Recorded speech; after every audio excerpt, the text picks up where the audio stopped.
Assalamualaikum warahmatullahi wabarakatuh.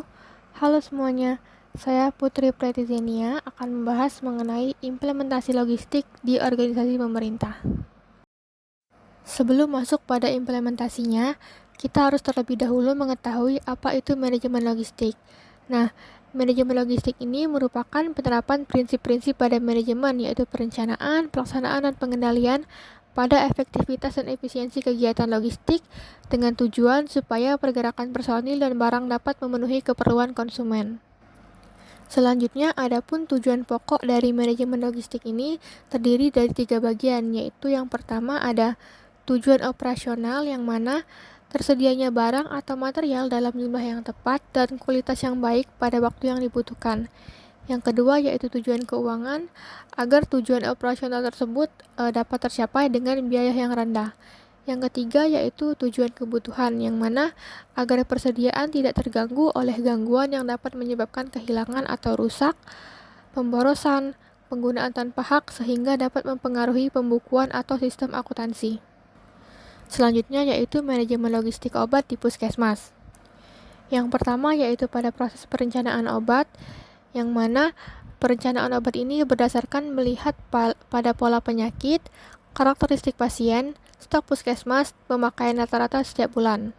Yang kedua yaitu proses permintaan obat, yang mana permintaan obat ini dilakukan oleh puskesmas dengan mengirimkan LP-LPU setiap bulannya kepada instansi farmasi kabupaten. Yang ketiga yaitu proses penerimaan obat, yang mana penerimaan obat harus melakukan pemeriksaan fisik, penyimpanan obat, pemindahan, serta pemeliharaan obat termasuk menjaga kelengkapan obat, mengecek obat yang diterima termasuk kemasan, jenis, jumlah, bentuk, dan kesediaan obat dan pertama masuknya obat ke puskesmas. Yang keempat yaitu pada proses penyimpanan obat, yang dimana penyimpanan sediaan farmasi merupakan kegiatan pengaturan agar aman, menghindari kerusakan fisik, kadaluarsa, hilang, dan menjaga mutu obat agar terjamin.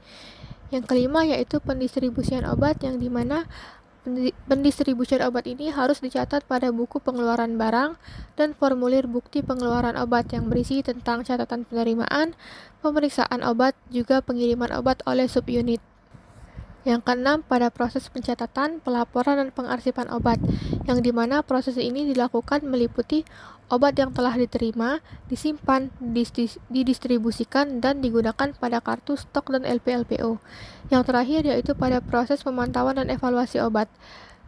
Kepala instalasi farmasi melakukan pemantauan terhadap bagian logistik dengan melakukan evaluasi setiap 1 bulan sekali setelah selesai melakukan stok opname untuk melihat kemungkinan risiko yang dapat timbul.